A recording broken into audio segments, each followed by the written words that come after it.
The winner of the 2024 Crabbo Breaking Barriers in Canada Award goes to The Diary of a Niger Immigrant. Hey darling, are you in for this ride with me? Let's jump in. Hello everybody, welcome to yet another episode of The Diary of a Niger Immigrant. I am still Onyi Ekenelbi, and today we have a very interesting episode for you.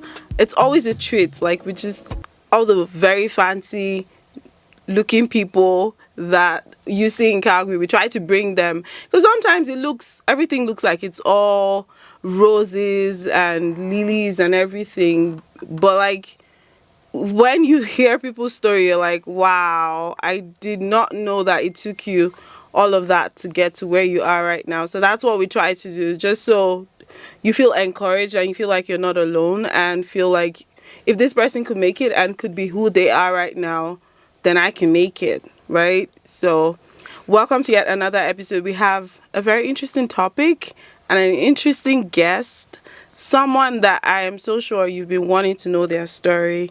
And she is a multi-talented person. Like every time I see her play the sax, I'm like, how can she play this good? Like, is it even allowed for someone to be able to play the sax this good, sing so good? And like, she doesn't just play the sax, she plays with so much emotions. Like you would literally feel the hair on your body rise. She's an award-winning artist in the city of Calgary and beyond. She is originally Nigerian, of course, and she is also a teacher. She loves to impact knowledge and wisdom in the younger generation, and I am so excited. I feel like you're going to hear more about her from the horse's mouth, but I am so excited to introduce to you guys today, drum rolls please, Perpie. Thank you so much, Onyi. Thank you. It's such an honor to finally be on this hot seat. I know. I've been wanting to get Perpie. And guess what? We had just one conversation and we just fixed the date and we're like, yeah, we have to make this work. And I am so excited. And look, we're matchy. We're wearing all black. It wasn't planned. Like, that means the spirit is moving. I agree. Yeah. Yes. And I am so honored that you, decided to grace us with, because I know how busy it is and I know how treacherous the weather and the roads are right now, but you took the time out of your busy schedule and you decided to come on the podcast, so thank you. It's an honor, and when the boss calls, we answer. Stop. We have to show up. So yes, it is an honor to be here. Thank you so much. Can you tell us a little bit about Perpie? Everybody has seen Perpie maybe on their screens, on their social media, on one place or the other. Yeah. Let me tell you one fun fact. There's this guy who is a sax player, and he was going to do a show, so I was supposed to do the video for him. And then he was looking for how to invite Perpie. And I was like, oh, I know Perpie. You can invite her. She'll come. And he was like, I don't know. She's one of the big people in the city. And I was like, no, don't worry. Just send her an invite. But I think at that time you were very busy. So how did you get to, who is Perpie? How did you become who you are today? And walk us through that journey. That's a long journey. I know. But in all humility and with gratitude to God, the origin, the source, the beginning of everything. Perpie is just one very honest, open, and goal-reaching and trusting human being, made by God, made in the image of God. I would say my journey started about when I turned 13. 13 is a very interesting age. Oh, interesting. But not my journey in music, but my journey into realization. Mm-hmm. Yes, a lot of people know me as a saxophonist, as a composer, as a writer, as a singer, as a performer. Some know me as a mom, others know me as a teacher, others know me as the girl who never doesn't want to stop learning. She just wants to keep on learning. Yes, I do have a knack for education, because for me, that was one of the tools that I believe God used to sustain my family at a very difficult time. So from, being raised by a single mom, you probably heard that story. My mom raised all 5 of us with the help of God, bringing community together. And one of the greatest gifts she had was just an NC certificate, teacher certificate, and being able to have that one job. That salaries don't even come often. But at least, when the salary shows up, she will pay all the debts, and buy food stuff. And with that, and she was and she was a serial entrepreneur, making soap, making snack, making drinks, tanking, kerosene, different things, different seasons. My mom was just, and I think that was something that really formed me, seeing how she held on to her drive, her quest for more and more, her community, her children, even through the toughest time, and most of all, her grip on our understanding of the greatness of God, being able to carry her through. And so Perpie is the girl who's coming from that place of scarcity and lack and abundance, because in the midst of all of that, there were blessings as well. There were moments of light, of community, because when my mom could not be home and do a lot of things, neighbors watch out for you, like you're like, your mama don't come, everybody run inside, and she's going out, she's like, Mama Khadija, help me watch them, or they must not do this, know. And in a compound of different tribes, we had Uncle Audu, who is Hausa, we had Khadija, the Muslims, we had Sarah, who are from Rivers State. So it's like a compound of different tribes. Where did you grow? Ejigo, Lagos. Oh, that makes sense, yeah. So it was that beauty. I'm someone I feel like I've been molded through those tough times, through that beauty as well, of community, of people, of love, of friendships, and coming into a place where I realized that there is actually God in all of this, in the midst of the pain, of the lack, and bringing me to a place where I finally had the opportunity to go to school and study music. I was about 20 at that time, because at some point I just thought I would never make it to school because of how tough things were. But eventually, there was a door, it opened, I had to study music. I knew nothing about a clef or a staff or a note, whatever. It started then at that small community college, and I started to take that journey, and God started to open doors. My first saxophone was a gift from a classmate, Uche, and that's how, and I had to return it eventually, and then it kept going, and doors started to open. I came to town, to Muson Center. That was another miracle. I didn't have to pay tuition because the body sponsors, and this was a standard education. And I got to go through school for 2 years again to actually study saxophone playing. From that, got a job with that big organization. So it's been a journey for me of grace that opened up in phases as I grew literally, and as I grew in my understanding of life. So, so the person standing today is just a product of all of that beauty and harsh realities and lack and abundance.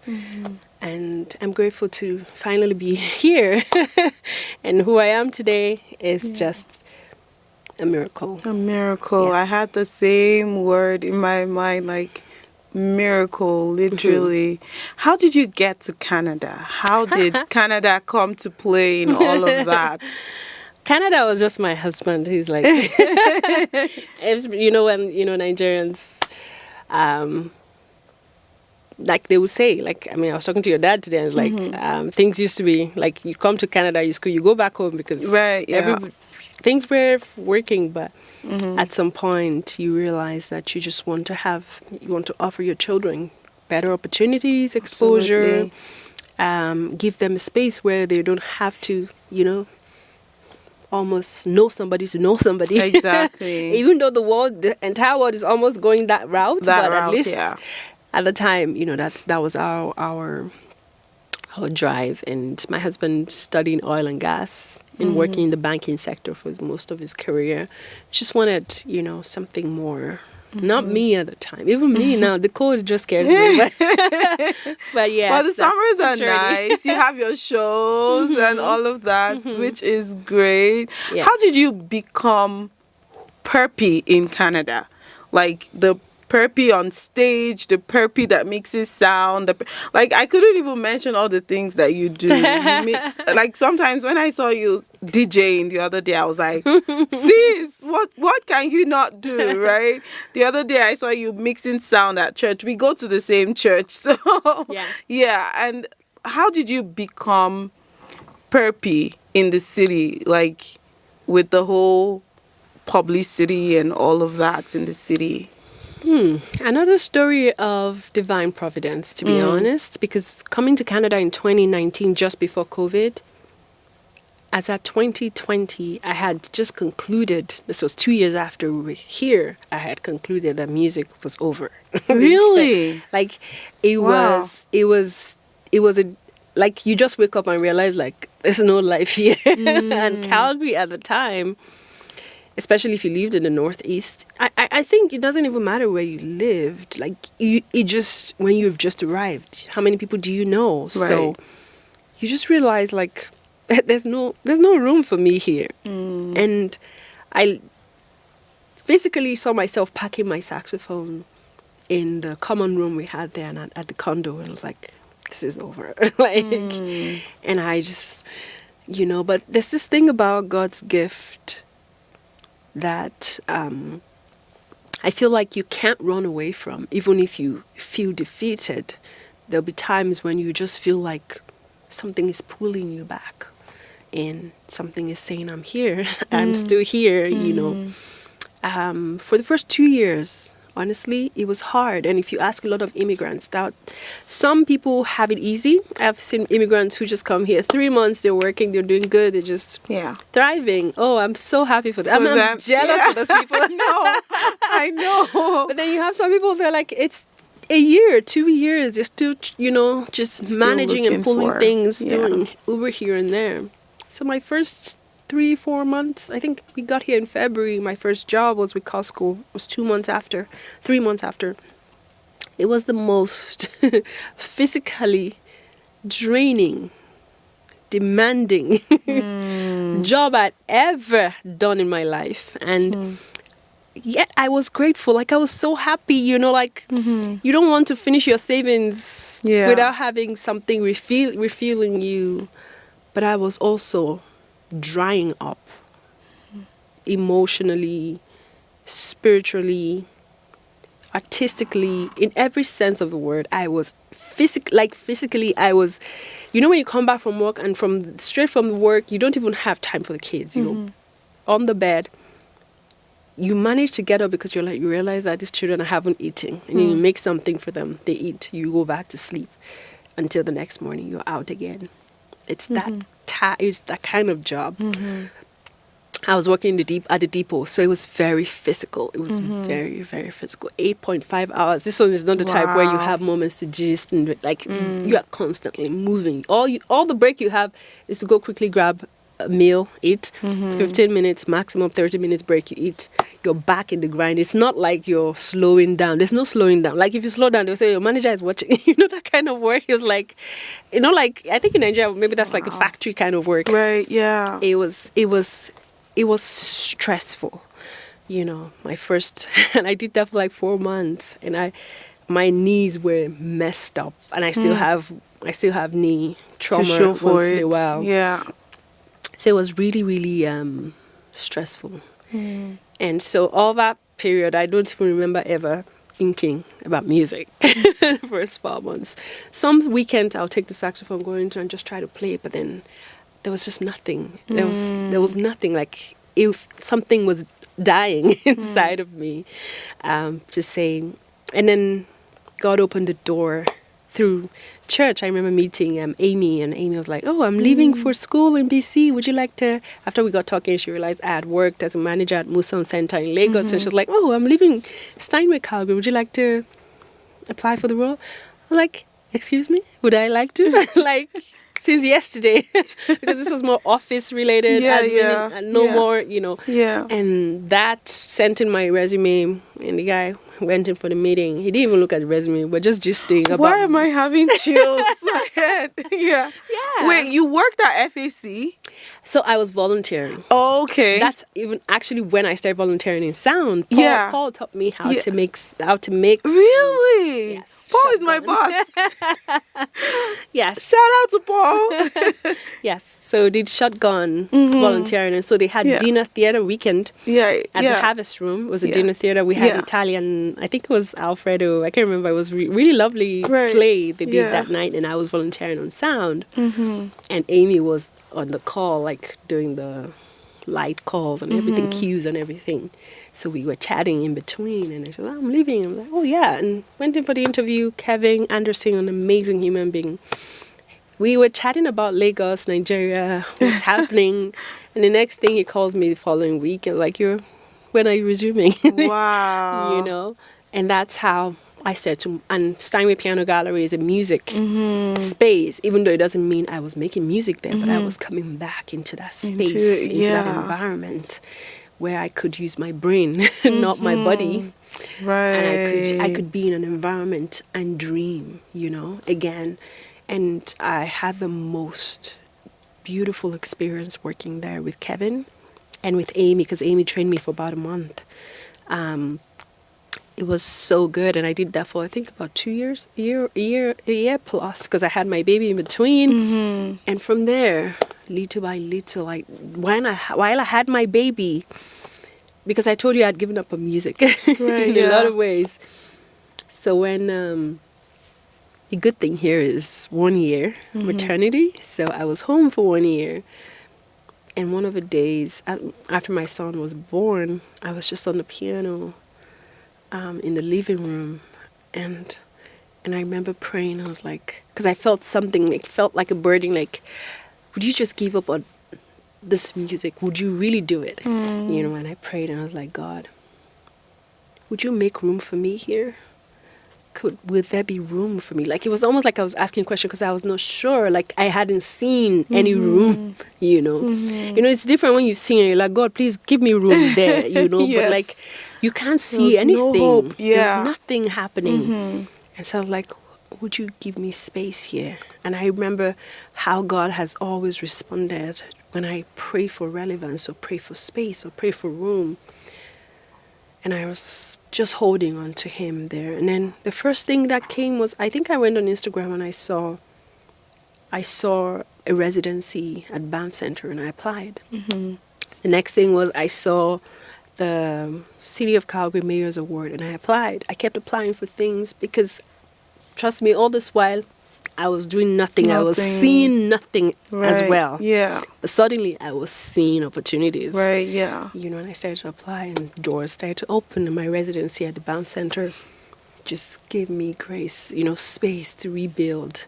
I just felt like God was rebuilding and reopening me up to the arts again. And the award came. That was the first award I won, and so all of the publicity, the CBC interview, the radio, TV, all of that, gigs and festivals started to open. Jazz YYC, Jazz Festival.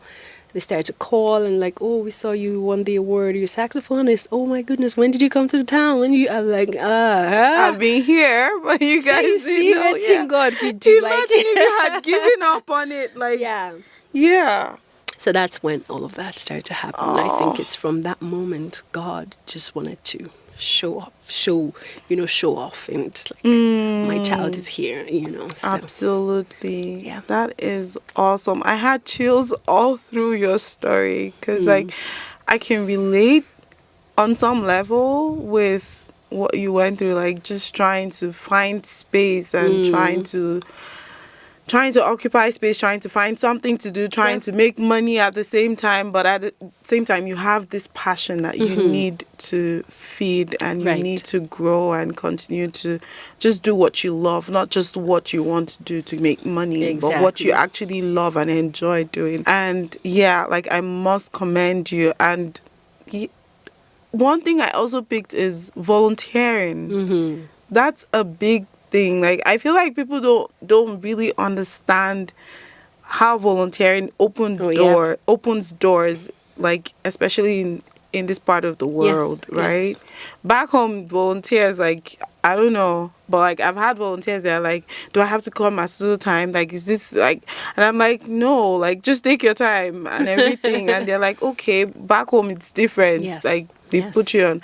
I'm like, yeah, here, like, you're respected and Exactly. everything for your time and all of that. And at the same time, it opens doors for that was what gave me my job, literally. I was volunteering as a photographer at the church, and then the role for video Opened director up. came up. Yes. And then they were like, oh, Onyi, she just graduated, she Awesome. she should do the job. And that was just it. So I can relate on some level with that. Now you are so busy and everything. How is it? Because another reason why I said I couldn't relate is I remember when I had nothing to do and I was like, oh, I need this, I wish I could have this, I wish I could. But then when all the doors open and then you have so much to do and you're like literally this morning I was almost losing my mind because we had like the council meeting with my son's school. I literally had to scramble to make a slot, like a date, pick a date, because they had so many other things that are happening. And you know how it is this time of the year. And then all of a sudden we missed it because we were late. And then I had to go back like later on.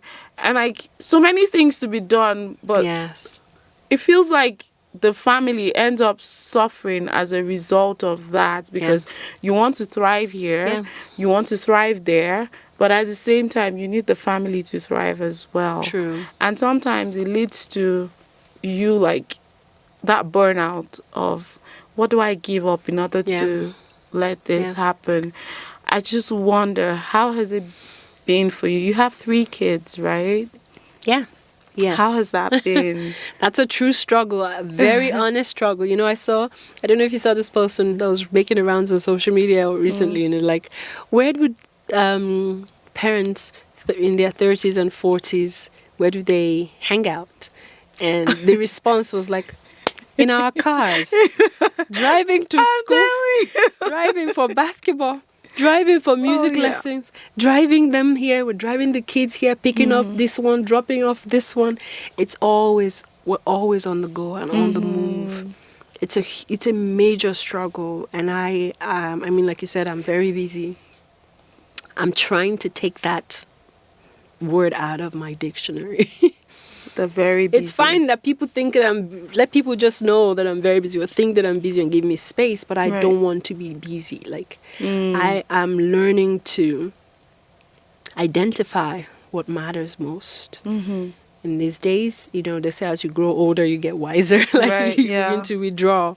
And I think that as I realize the journey, the most important things as we journey, the things we need to shed, the things we need to focus more on, it's a huge, huge, huge struggle. And I can totally understand, as first of all, when they ask us, why are you here? Oh, we're looking for better opportunities, better.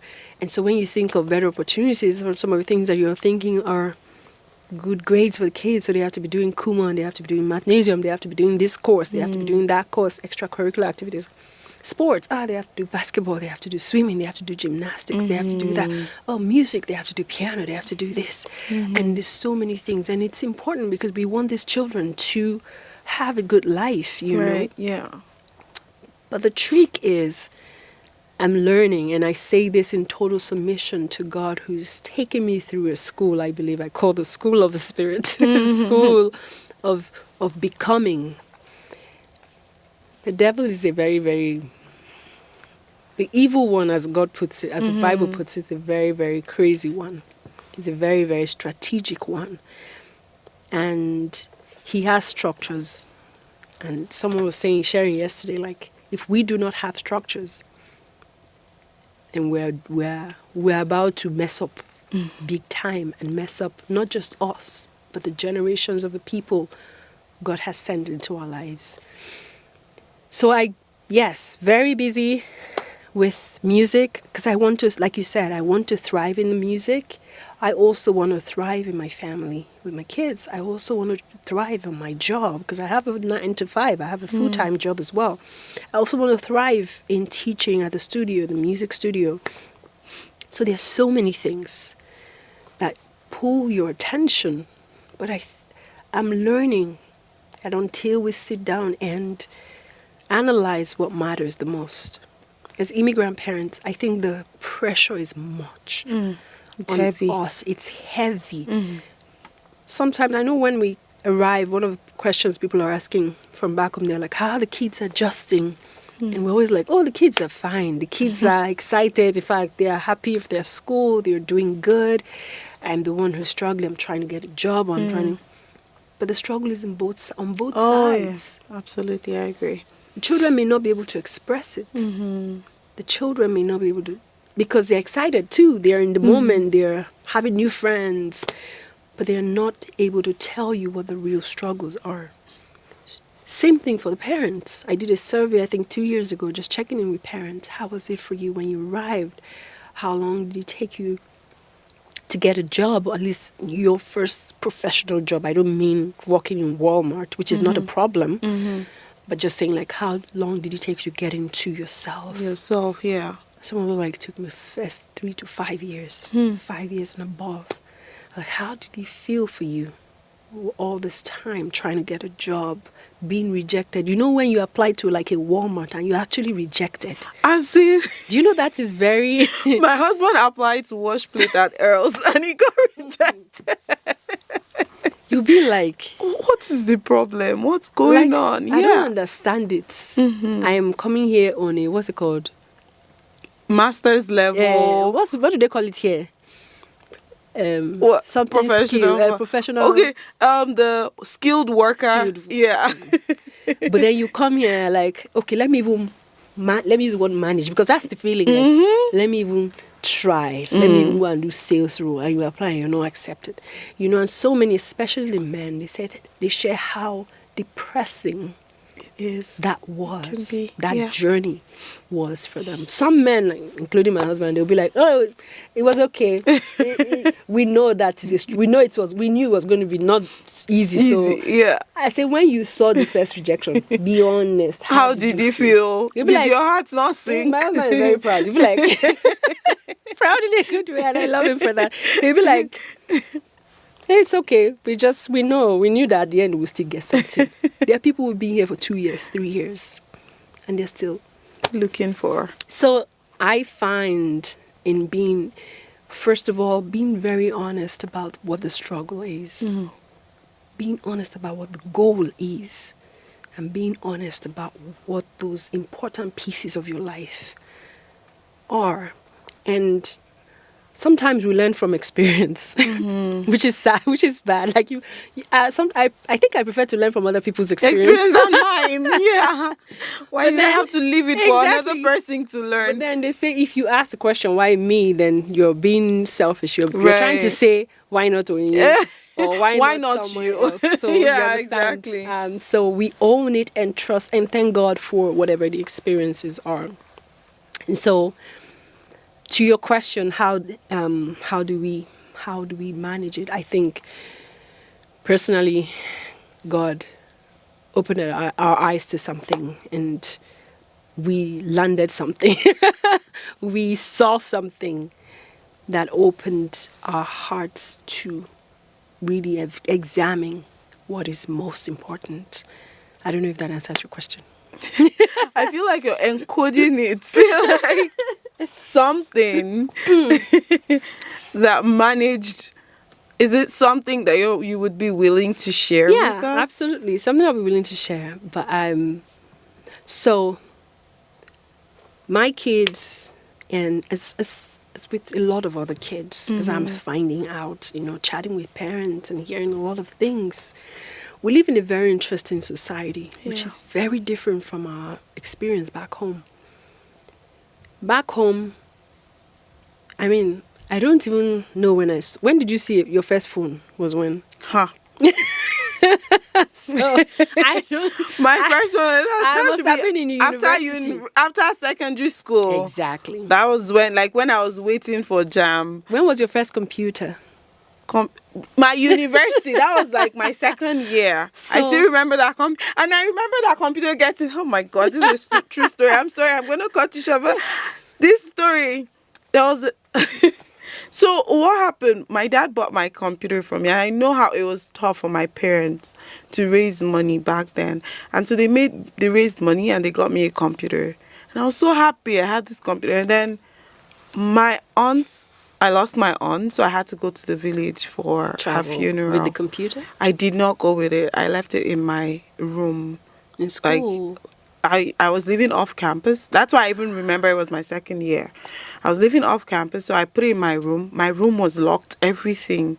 And then I traveled. My dad has never heard the story, so he's hearing it for the first time.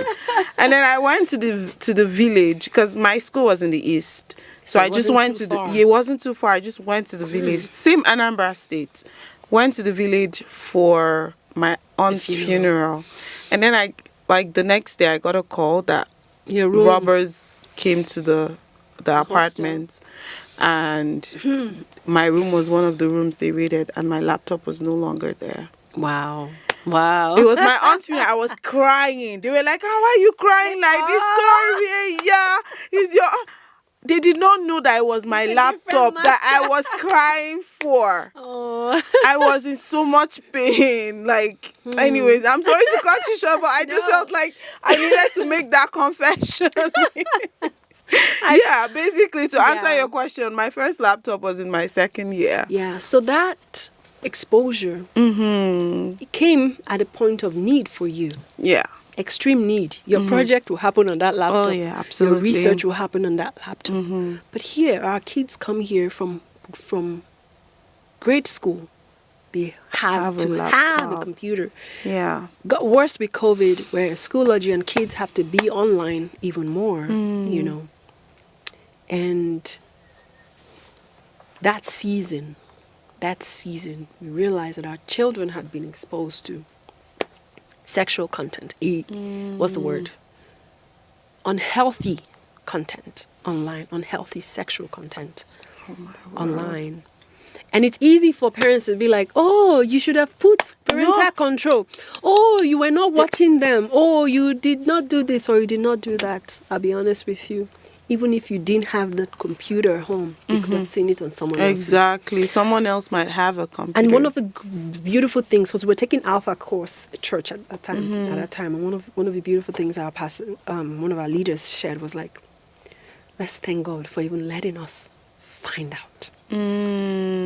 Because that is, even though it's not the most comforting thing, but like it's a blessing that you found out. Because some parents do not even know. Some parents will boldly tell you face to face and say, my children don't see, they don't even see, they've never seen computer, but they're not aware of other kids. Because so many kids, like my son literally asked me, my son is in grade 2. He was in grade 1 and he said he needed a phone. Another student has a phone, and I'm like, yeah. It was, and from my kids, it was like, oh, my friend was talking about it. My friend was showing me something in school, or my friend was talking about a website in school.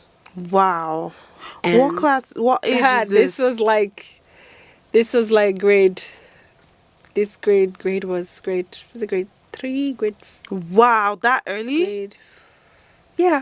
Grade 3, grade how do 6. how do the other kids, like that kid that was showing, how did they find Great it? Great question. It's interesting. You never know the root of this thing, but we know the actual root of this thing. Of course.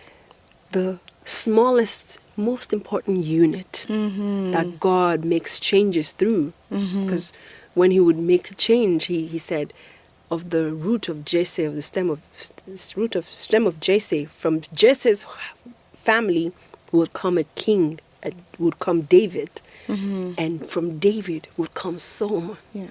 And it was also from Solomon's stem that things started to go south, right? God just needs a family to get it right. the devil also just needs a family, so an access to a family, to mess things up. Yeah, and absolutely. So while I'm grateful, while we're grateful to God that, oh yes, we found out, let's start dealing with this problem. You also, as a parent, you are coming from a place of questioning, like, where was I, or what is this? How bad has this hit? How long has this been for? How terrible is this impact on these children? How long will it impact them? So you're coming from a place of self-questioning, you're blaming yourself and wondering, how did you let these things be? How did we let these things be? How bad is this? How will this impact this child in the future? How will this, and I think we just got to a place where we're like, how do we correct? How do we change? How do we eject darkness? You turn on the light. Absolutely. And as parents, we, even when you read the Bible or you're praying, you just feel like the children don't understand. So you're just doing it on your own, managing on your own, keeping your relationship with God on your own. But then I say, if these children have time, it seems like they have a lot of time in their hands. You have enough time to remember the sites that your friend in school showed you or told you, and you had enough time to research search about it. Yes. You will have enough time for this Bible, as this big book. We shall read it together. That's what led us here. It was that unhealthy exposure to realizing the terrible exposure our children had, and the desire to correct that as much as is possible. That's what led. That's one of the biggest things that made us come to this place. We can't be busy. There's no busyness. The world can think I'm busy right now, but I'm busy. I'm busy repairing, Yes. You know how Elijah was like, after they have called Baal, and they had scattered the whole temple, Elijah came and arranged everything again and poured fresh water and called fire. We are rearranging. So it's a journey. It's a very spiritual journey, and it's an understanding that the devil is at work and that God has plans. And the devil only messes up with things that he sees God is building. Where he sees activity, he shows up. The way Scripture says that as all the people were gathering, the devil also showed up. Yeah, of course. So wherever he sees activities, he shows up. And so we're busy right now, reclaiming our space. So even as an artist, as a musician, I still center my art because I know that that's a gift God has given me. But God has also given me children it's like he says, take care of these for me. As Jesus said, not one of these that you gave me is lost. All the people you gave me, all the disciples you gave me, I have kept safe. I the same way as he's committed children to us. Absolutely. As you're carrying nations. There's no place for, I'm doing well, I'm managing, I'm working so that they'll be okay, they have to be here, they have to be there. We are going to slow it down and retrace our steps and steward this journey together, with God at the center of it. So yeah. My heart goes out to you, sis. Perpie, my friend. I can't imagine your headspace at that time, when you found out, that's every parent, every mom's worst nightmare, finding out that your child might be exposed to unhealthy sexual content, right? I can't imagine. That's one of the things where I'm like, oh, thank God, at least it's sad that we don't have house help to help us out, but at least I know my child won't be Exactly. exposed to, because most people growing up, that's their experience. Like, they usually get exposed to things like that from the their help at phones and all home and that. things like Right. that. But like, this now happening here, and yeah, there's the up and there's the positive and there's the negative of bringing them here. We want to give them a better life and all Yeah. of that, but there's also the negative part of Right. the kind of exposure, the kind of things that happen, like the way their minds are being twisted, Right. like trying to make a child convinced that this is who they are, even if that's not who they are, right? And I can't imagine how that has been for you. Can you, like, I don't know, I don't want to put you in that headspace, but can you walk us through your experience and how you were able to handle that situation? Because I'm sure there's so many other people who are walking that journey right now. Yeah, absolutely. Yeah, I think one of it, I wouldn't say that at first I was able to handle anything. I know that it took me to tears because, first, again, as I mentioned, is that feeling of failure as parents. Like, where was I? I was at work. Like, what was happening? How did this happen? How deep is it? What have they tried, or what has this led to? But one of the things that I did, which is very helpful for me, as I mentioned to you, that I grew up with community in a very, very unique sense, because we were living in when my mom raised us up, what we call face me I face you house. So you're in your only room, you can see the next person's flat room over there, and so all the parents are watching out for you. Like, you can't sneak, you can't hide, you can't. And so my mom could talk to Mama Sarah about, what's happening. You can borrow salt, you can borrow pepper, you can exchange kerosene and all of those things. So it was, and I try to create that atmosphere in my home as well. As an artist, as a musician, as you know, I teach as well.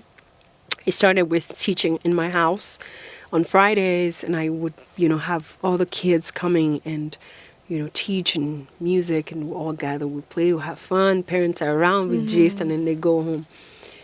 And then I started to, speak to one of the parents, like, this is what happened. It was hard, to even expose your children that way, because it feels like your father exposing your children. Right.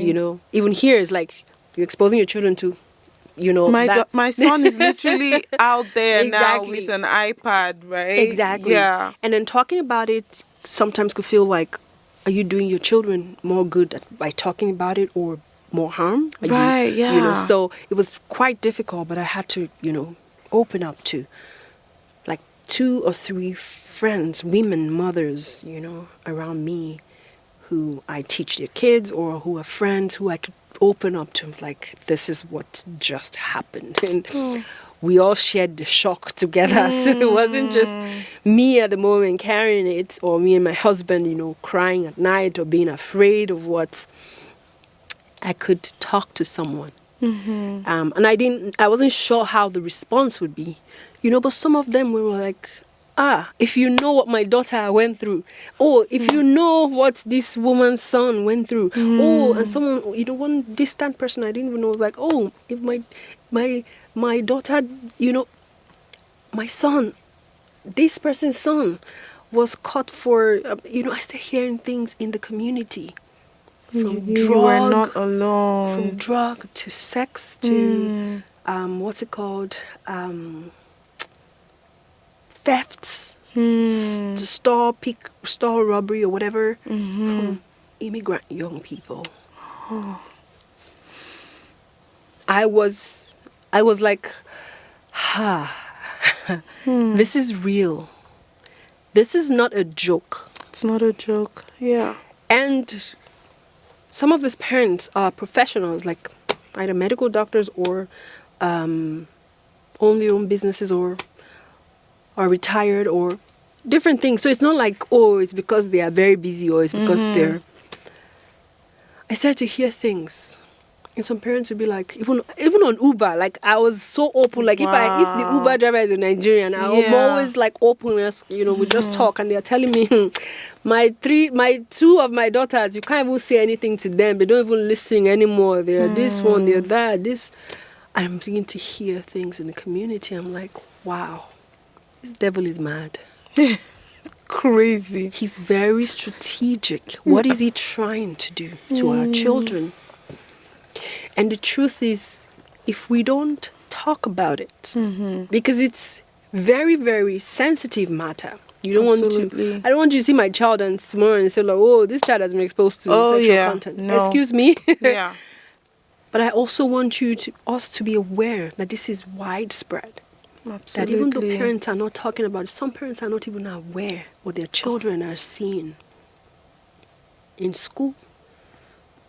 I mean, my daughter came one day from the park. I was like, oh, this other teenager was showing off his pee hole. Like he opened it up. What? At the park, like just walked to the park. A teenager. I know that the small kids do it. Like this is not a small kid. You know, it's a huge thing. So how I've managed, and when my neighbors. And I'm blessed with Nigerian neighbors who understand Nigerian parenting. A parent called me the other day and said, I saw your daughter hugging somebody. I said, thank you for telling me. Did you take a picture? Because I need proof. And it doesn't mean that it is a you don't hug people and like I need those eyes. Right. I am grateful for those eyes because you can't finish watching your children. No. There's a saying in like Igbo, they say when a child cries, they say, wow, that's the world. So one person doesn't raise a child. It's like it takes a community and communal effort to raise a good child.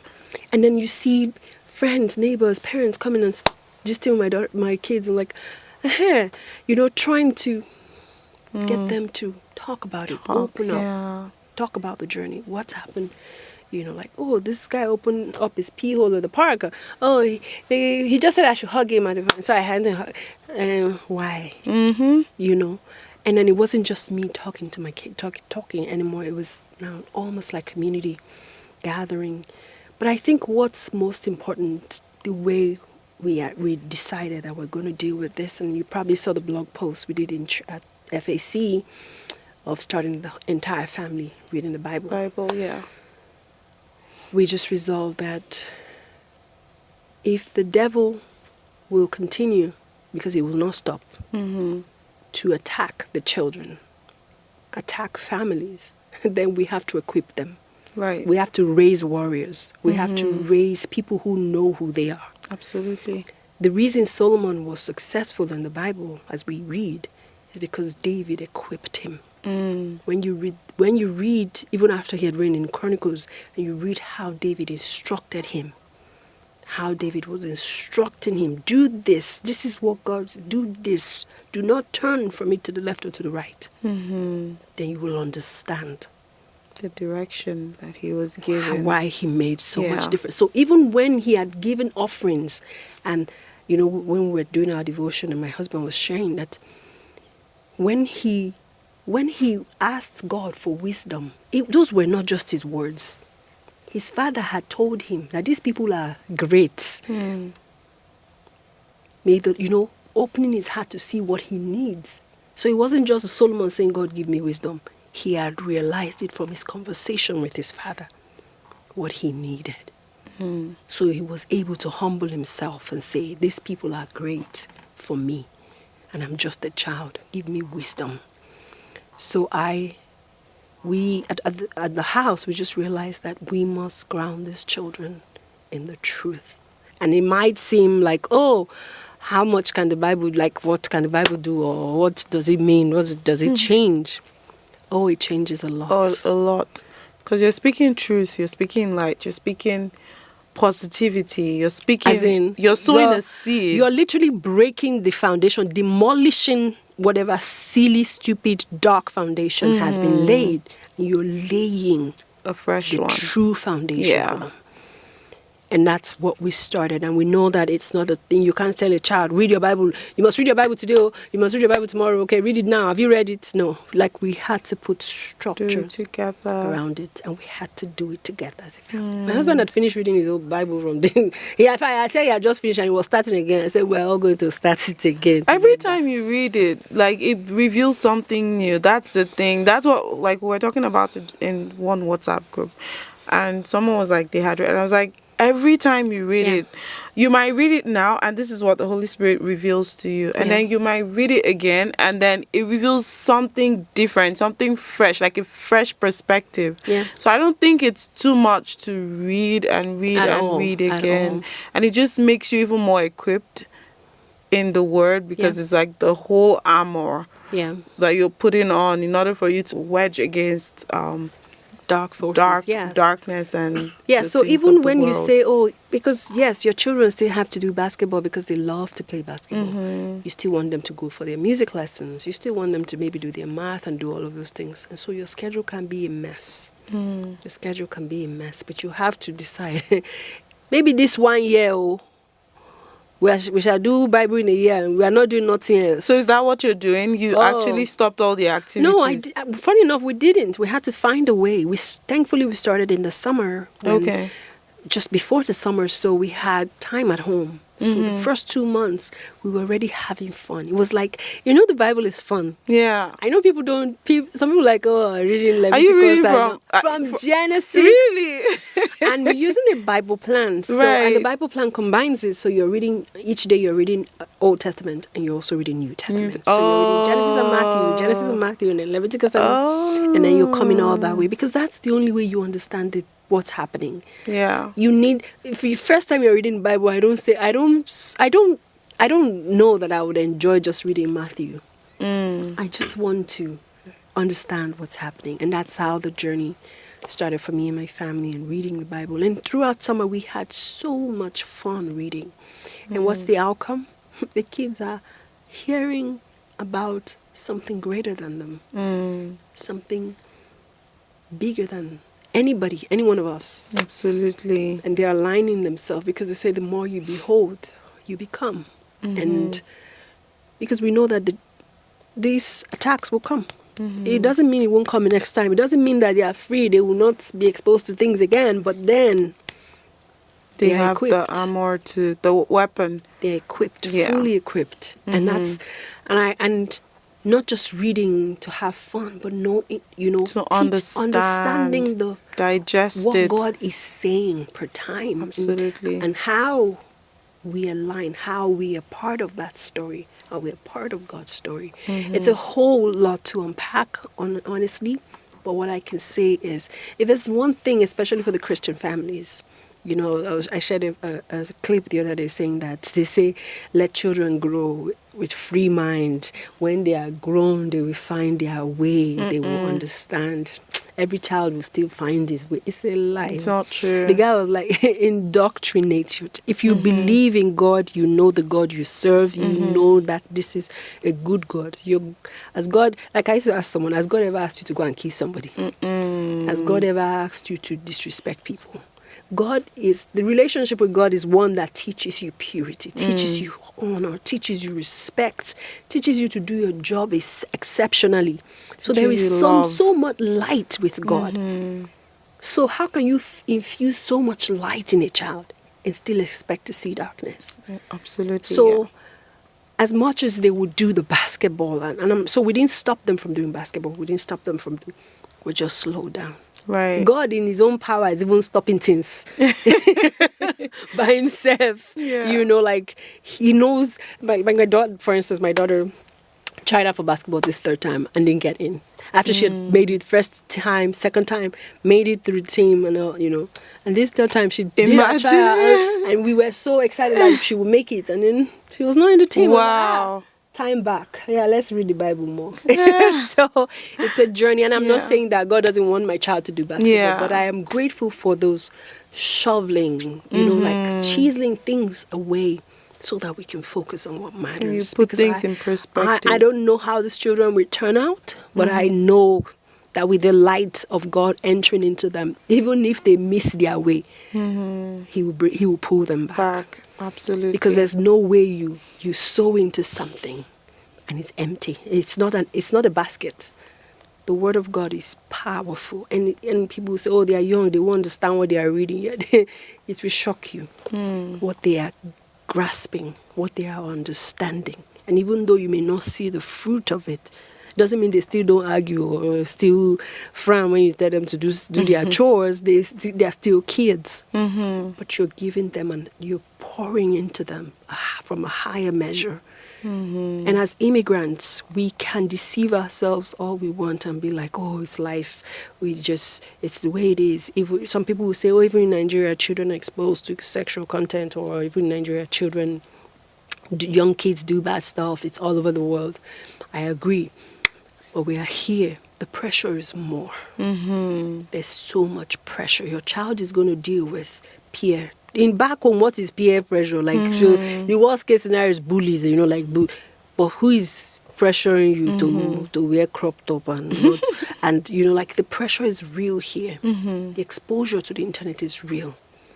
Is a lot more. Like, where is the internet? Wait, by the time your broadband has finished, you finished the Wi-Fi in a day. Where is the internet? And you shut it down. You don't have data. Data, exactly. Yeah. So there's so much access. There's so much access. And everywhere has Wi-Fi here. There's so much access. Yeah. And if we feel like, oh, my kids are now teenagers, they're now old, it's too late for them to teach them the word of God. Or say, oh, they're too young. I'll wait for them to expose them to God. In a lot of ways, because at the end of the day, why are we here? Maybe we say we want to give these children better opportunities. Do you think better opportunities is just letting them fly solo and become anything? No. There's a place, there's a role we have to play. So even as an artist, and I'm, modeling, I'm on stage for the most part, I'm writing, I'm traveling, I'm doing things. I don't want to turn back and see that my kids are left behind. I don't want to turn back, because the truth is, you can choose to keep your fame growing, keep the art growing, tour the world, travel, do whatever you want to do, and then your children and even you might think you're thriving. Even God is not happy with you. God said to the priest, what's his name? The one, I think it was Eli. Said to Eli, you tolerate sin from his children. Because Eli was the priest with kids that were lawless and would take the sacrifice from the altar and things like that. Yeah. So he wasn't doing something bad in his own eyes, but to God, that was unrighteousness. Yes. I remember my mom telling me that a lot. And honestly, like everything you said, there's so much truth. Because I remember back then when my mom would talk to me and tell me, and she'll be like, you might not see the value now.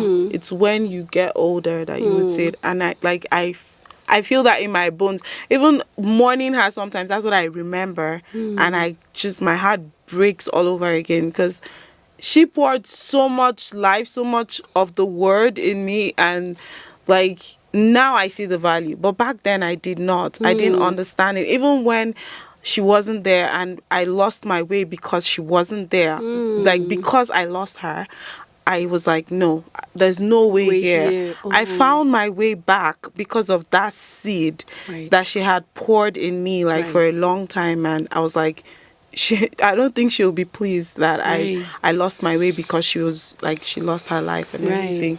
So I had to find and walk my way back because of that seed and that impact. So like I can totally attest that everything you're doing, it might look like it's not working right now, but trust me, you're sowing so much seed, you're pouring so much life in them, and they might not see it now. The world might not see it now, but the future, they would be so thankful that you've given them so much that they can thrive in life. There's no place they can go to and they cannot feel like they have something backing them, and they feel like they can thrive, they can make it. Because I have the word, I have this with me, I have so much life in me. My mom has prayed for me and poured so much life in me. Like, this is what the word says when I go through this situation. And I know that if I walk through fire, it won't harm me because I have. So, like, they have that. And, like, I must commend you for seeing that and wanting to tap into that and, like, make sure you do your own bit and your own best. Because even my mom used to say, like, if I on the last day, the first thing God would ask me is, okay, I did this with this person, I did that with that, I was able to minister in church, I did this, but then the one in my home, I wasn't able to. You are the most important person that I have to pour in. So I see that. Absolutely. I feel that I can attest to that as a living proof as well. I want to ask, for people, like parents who are still walking this journey and are oblivious of what the kids are going through, from your experience, I know you said you don't like it when you're the one who people have to learn from and why you and all of that. But, like, I know that you're also a teacher and you're someone who also wants to, and that's why you agreed to come here to talk about this sensitive topic. And thank you for sharing. Like, I don't take it for granted, and I hope the audience doesn't also take this for granted. How do you think other parents can start to find, because sometimes you're like, I don't want to ask the question, what if they're not even exposed to this, and then I start to trigger that curiosity in their mind. How do we find out, how do we get into the root of this in order for you to be able to find this out on time? Honestly, I don't know that I have the answer to that question. My honest advice is, God is merciful. And I don't say this to be overly spiritual, because I am still learning. It's like you feel like you know God, but like you know nothing. It's like you have not even started. You don't scratch the surface. But He's so good. He's so merciful. It's like there are things that just happen. You'd be like, I would never have known this thing. I would never in my lifetime have known this thing. You know, and one of the things that I probably mentioned is we have handed my daughter a phone. I think she turned, I can't remember the age, she turned maybe 11 or so when we handed her a phone. How old is your daughter right now? She's 14. Okay. So we handed her a phone, like, oh, she's, what you would not do back home in Nigeria. But you're like, here. All her friends probably had a phone a long time ago. Okay, so we did. And all of a sudden, sometimes the phone will not ring, we will not hear, but we'll just be hearing somebody whispering. Did it ring? It rang. So you now put your phone on silence. Yeah, like you are in the office, you have a meeting. Why is your phone on silence? You are in the studio recording. You are in the studio recording and you are 11. Why do they put it on silence? So that you don't hear when the call's coming.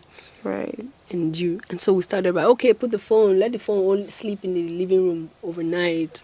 You start to put some boundaries when you notice that she's always on the phone. You see text message, I miss you. I miss who? At what Who is missing you? Who is missing?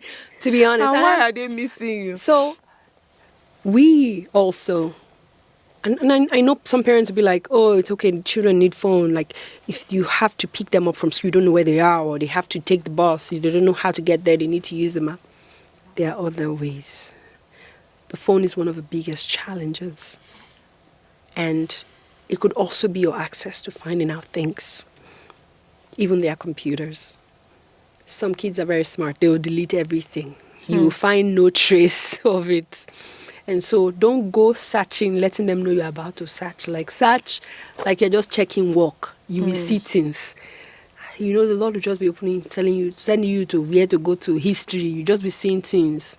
You're seeing emails, you'll be seeing chats, you'll be seeing apps that it's not part of school apps, So I would say your curiosity matters. It's very, because this is your child we're talking about. This is not, even if it's not your child, this is a child in your care. And so you just have to treat that with every urgency, every sense of urgency. Do your research, find out, see if there are anything. So before you say a word to them, there is something coming. And if you don't see anything, honestly, I wouldn't advise to even bring it up, except you're teaching them generally on safety, internet safety, or, social media safety, the trouble of risks, pothole and pitholes, and all of those things.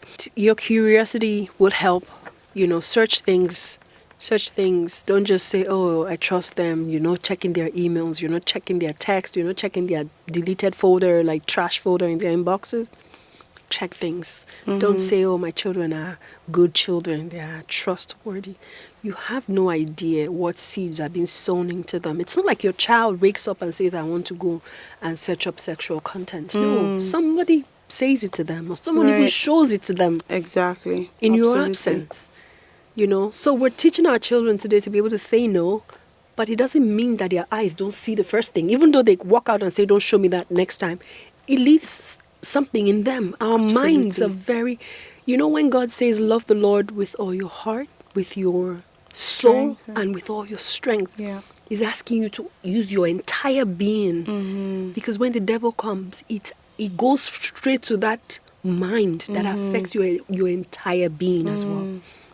So it's very important that we're not, I don't like this denial. I think it's a denial thing, like, oh, everything is fine, especially within us immigrants. Until we're here, we're all immigrants. And yes, we're settlers and we're happy for the opportunities we're getting, but we must never neglect the work. We're building generations, we're building futures. These children are not just children and okay, they will work at a bank tomorrow. No. They will raise children.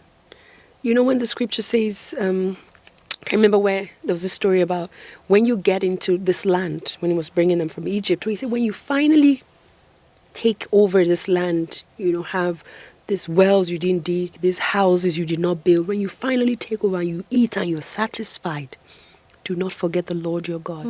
Like, write his word, write this word upon your heart, impress it upon the heart of your children. It's important. So, knowing that you're impressing, even the devil himself is trying to impress things upon their hearts. There's a reason. That's why in New Testament he says things like, I myself, I will write my law upon your heart, because I know how it is easy to forget.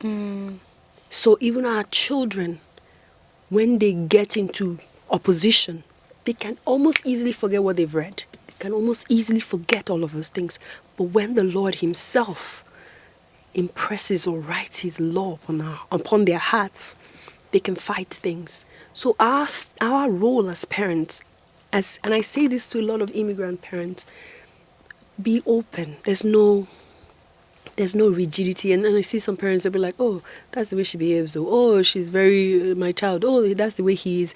He's very quiet. Don't say he's quiet. Figure it out. Right. And where you cannot figure it out, ask the Holy Spirit for help.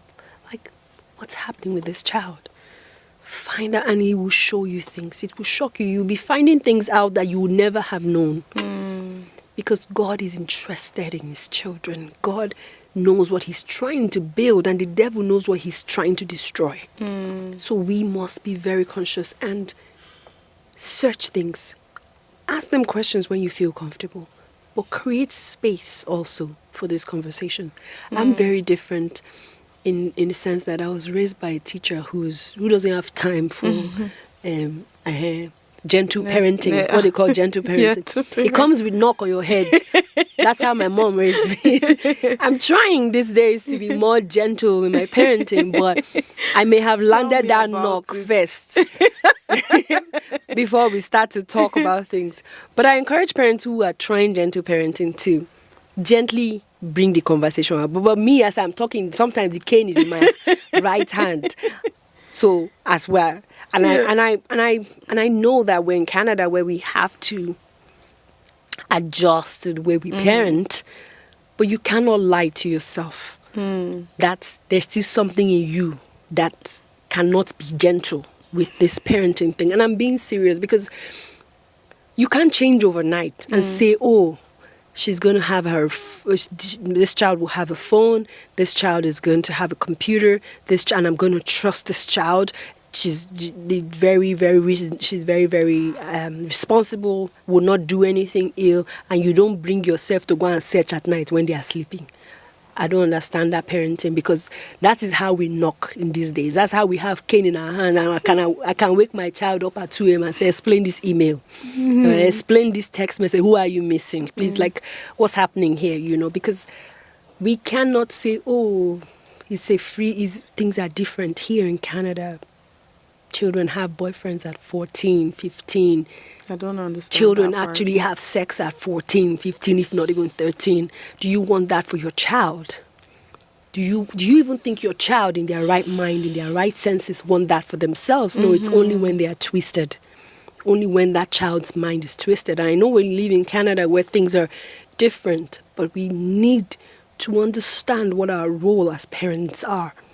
If my mother did not give me freedom to do certain things at a certain age, I'm sorry, it would be very hard for me to allow my child to do that.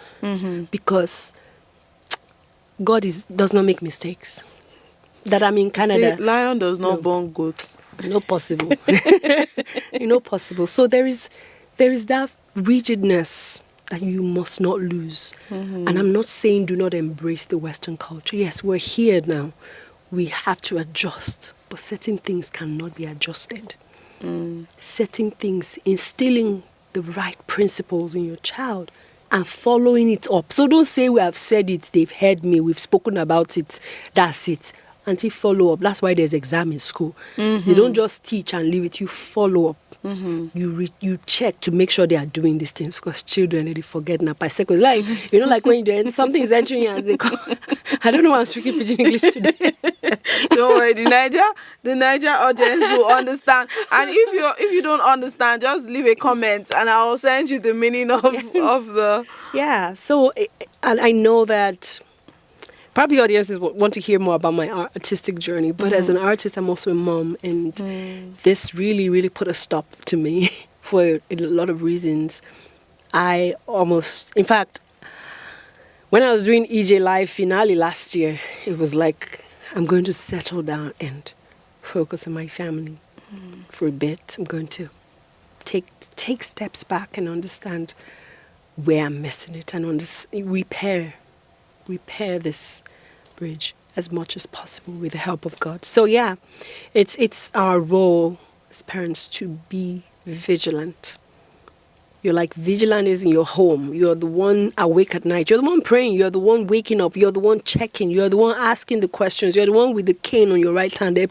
You're the one cutting eye for your children to understand your sign language, because there's no time. Yeah. There's no time. Absolutely. It doesn't matter the age of the child. If the child is 2, if the child is 4, let's read this Bible together. There's Action Bible. You read the Bible. If you feel like, Bible is not the only solution, pray. If you feel like prayer is not the only solution, have conversations. Attend healthy events. Expose them to. Check the films they will watch. Regulate TV time. Do not give this child a phone, honestly speaking, unless you just feel like you want to give the phone. Because you can't tell me there's no way out. There's no other way out. Yesterday I heard that Australia has banned, is it phones or social media, for ages 16 and down. Really? Yeah. I've not heard that. I just heard that yesterday. The in one the news. that I'm very happy about is that they banned phones from CBE schools. Yes. Because of the survey. Like, I remember that time, I even told my dad, please, can you help me? Because I wanted more people to sign that. Fill the survey. Yeah, so which was really good and made me so happy. It's a big deal. I wanted to ask you one last question before we go. I know our time is fast spent, but you speak so highly of your community and how you were able to build that. For people who are struggling to build that community, how do you think we can build a strong, healthy community that not just people around you, but people that actually care enough to pick up their phone and tell you, I saw your daughter hugging somebody, or I saw this happening. Like, how are you able to build people that you can trust and that will hold you up, but will not still use that thing that you have told them or that against you? Yeah, Yeah, that's a very tricky place. That's a lot. It's almost like, they say buying house in Canada. You can't have everything you want. You have to give up on something. You can have garage. You may not be able to have patio. You may have deck. You may not have a big living room. Your kitchen, those kind of things. And so you might not be able to keep your friends or this community from talking or sharing your secrets. I'll be honest with you. You may not be, because you can't. Because if I tell my friend would tell her husband. Her husband may just be gisting with another very close friend and say, have you heard? And I'm okay with that in a way, in a sense. Even though there are some sensitive things you don't just spill out anyhow. Exactly, yeah. But I'm actually okay. I'm coming to understand that, because when you say this is a secret, when you are not my counselor, that you've signed an oath of confidentiality, like I have to talk to my husband to be healthy, to because he's your friend. Hey, I have to share it. I don't. Please, I'm opening up now to anybody that thinks they're telling me secrets. If you tell me secrets, the secret is from I will talk to my husband and your spouse. I'm sure that my husband will not tell anybody else, but I feel like I think it's healthy too. It depends on certain conversations, But I feel really blessed. I think music drew this community to me in the first place, especially when you're working in Australia. They meet your kids and oh, what do you do? And then the kids, they come to the house, oh, you have a piano. Oh, my kids would like to learn the piano. And then you start to teach them. This is how I feel like God has drawn this community to me. But I would say the extra step forward is being open to these people. Not being afraid, as I say, don't be afraid that they would tell people. So if you feel like there's something you want to share, you don't want people to know, then don't share it. Because I don't know that people actually keep secrets in a way. Just the same way they use some people to tell you, oh, my neighbor too, oh, this person exactly. too. There'll always be a way they'll use you as a case study. Because I don't expect that those should be secrets. I don't expect that my story that I've shared today about my children's exposure should be a secret, because how else will people learn? So I feel like sometimes we're asking too much from people. Don't tell. Like if they don't tell, then some parents don't know what's happening with their kids. Yeah. And that's what I say, and I when I open up to people, I'm like, sometimes I'll be like, I don't want this to go out yet. I'm just sharing it with you. Yes, maybe because I'm not ready for it. But at the end of the day, when we go through trials, when we are shaking to our foundation, because I tell you, that thing shook me to my bones, to my core. Who won't it shake? So when something shakes you, you don't want that to shake another family, take them by surprise. Or maybe they find out 5 years after their children have been doing this. Right. You want them to shake it up right now. Shake up that foundation right now. Let's fix things together. Yes. Let's fix this thing. I'm not happy that a community member son robs or goes to steal from a store, or a community member's daughter have sex at 14 or 13 at a mall, or you don't want to be hearing these things. But if we keep keeping quiet, nothing is going to be fixed. Nothing gets fixed. Our children. So when people come, like if that one calls me and says, I saw your child, like one of them said, if thankfully, like a Nigerian French teacher in my children's school, and she saw me, she was like, I told your daughter to sit here, and she was frowning at me. Right there and then, we settled the matter. Because I'm like, Auntie, you will write a letter. You will apologize. This Nigerian teacher redirecting your seat could already tell that you are being distracted. Exactly. So she's trying to order you. And it's only a Nigerian teacher, because most other teachers, I'll be honest with you, will say, oh, she's doing good. Oh, your daughter is doing, your son is doing good. They won't complain about that frowning. Nobody complains about that behavior. But a Nigerian teacher looks me in the face at the mall and says to me, your daughter was frowning at me because I told her to change her seat. There's more in that sentence. There's so much in that sentence. She was being rude. That's what she's trying to say. Yes. Yeah. Either my daughter was being rude, or is being distracted, or what she's her circle, or whatever she's doing is not going to help her journey. Absolutely. And so I'm saying to my child, only a Nigerian parent, this is who we are.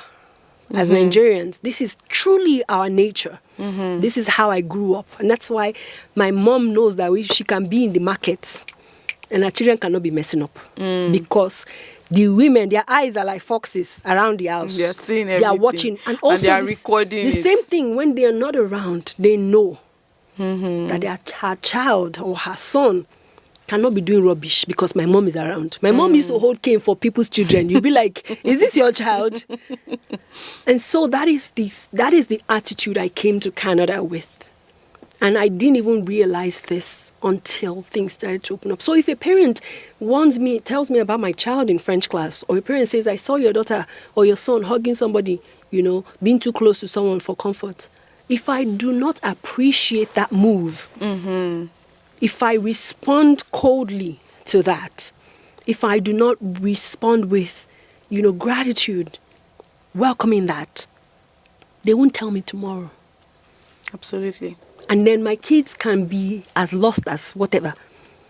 I want to be sound, because you can't raise these children on your own. No. That's why God gives you people. And yes, Canada is cold. We're all locked up in a house. We're not living in face me, I face you. But you have to consciously build that community. You have to consciously feed that community. That's why the woman, we use her phone, send me text message, long text message, still call me and say, I saw. that warmed my heart. As I was angry with my child, I was happy with another woman. So how do you build that community? You encourage that. You stay open and share with people. Share your challenges, the ones you're comfortable to share, and don't hold back, because you don't want someone else to go through that struggle. And in some cases, you don't even know that if they are going through that struggle and struggling to share.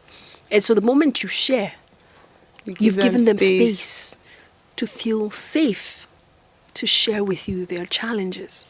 Absolutely. And you both can now strengthen each other, because this is a journey. As Jesus said to Peter, the devil has desired to sift you, but I have prayed for you. When you recover, strengthen your brother. That's our role here. We're not here to be okay. Me and my family, we're good. My children are healthy. They're not exposed to any. We're doing okay.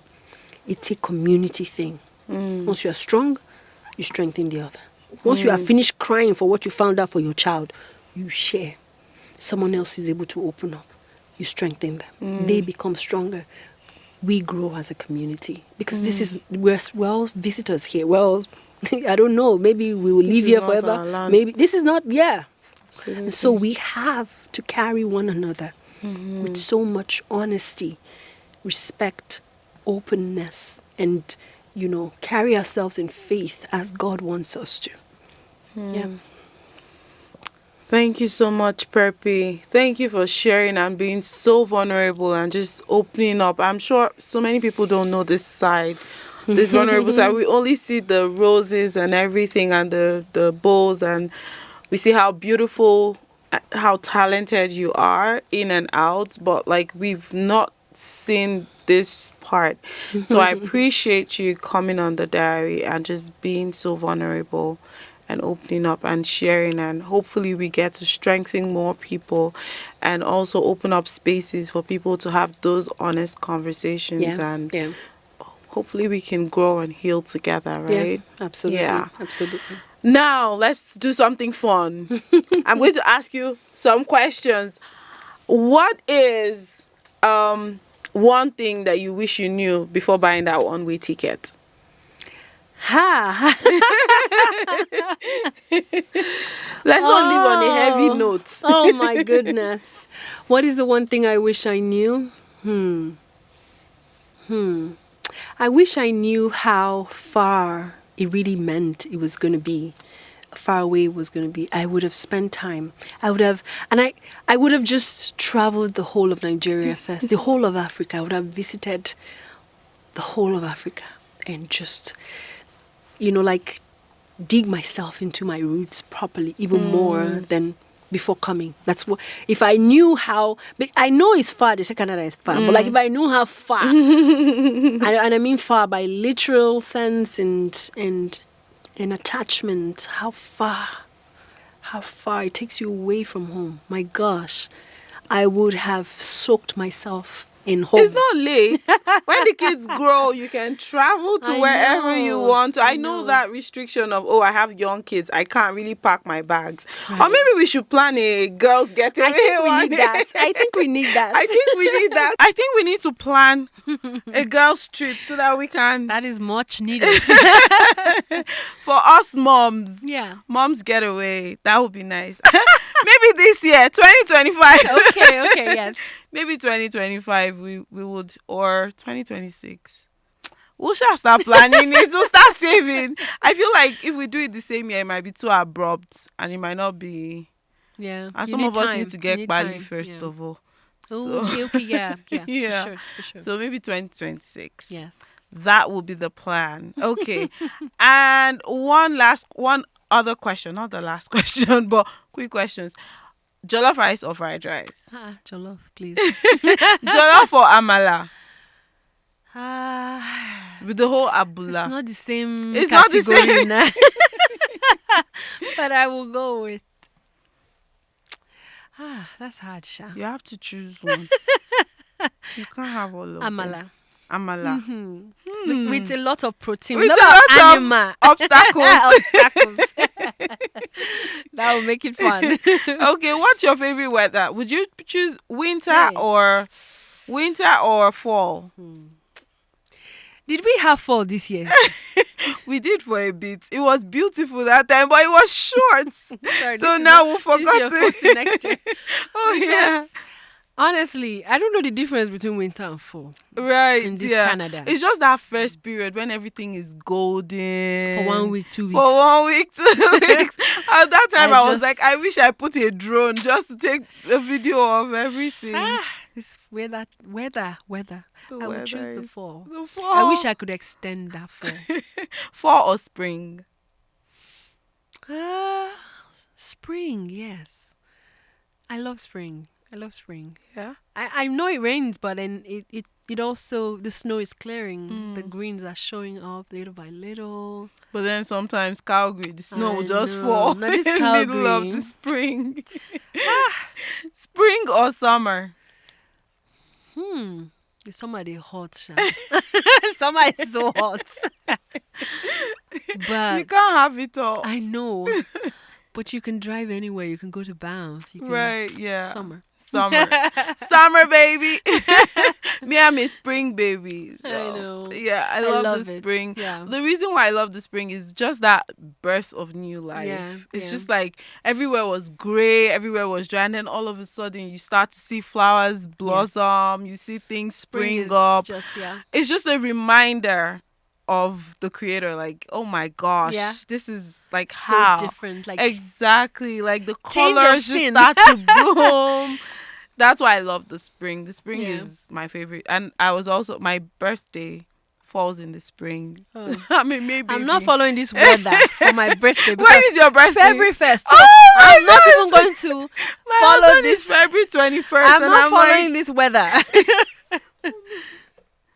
I'm not following anyways, this weather. Yeah. Anyways, thank you so much, Perpie, for being here and for being so vulnerable and sharing. Is there any last thing you want to, like a message you want to send out to your fans or people that are rooting for Perpie?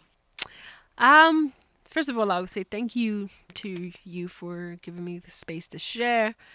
Sometimes I get tired of questions like, how long have you been playing?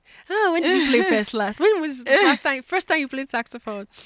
Because I've answered that question a lot of times. So being able to talk about a real life situation, a real life matter, and an urgent matter that I feel like it's urgent because as I speak to more people and I'm hearing more stories, so I'm thankful for, space like this, a safe space to share this, which is honestly part of our immigration journey.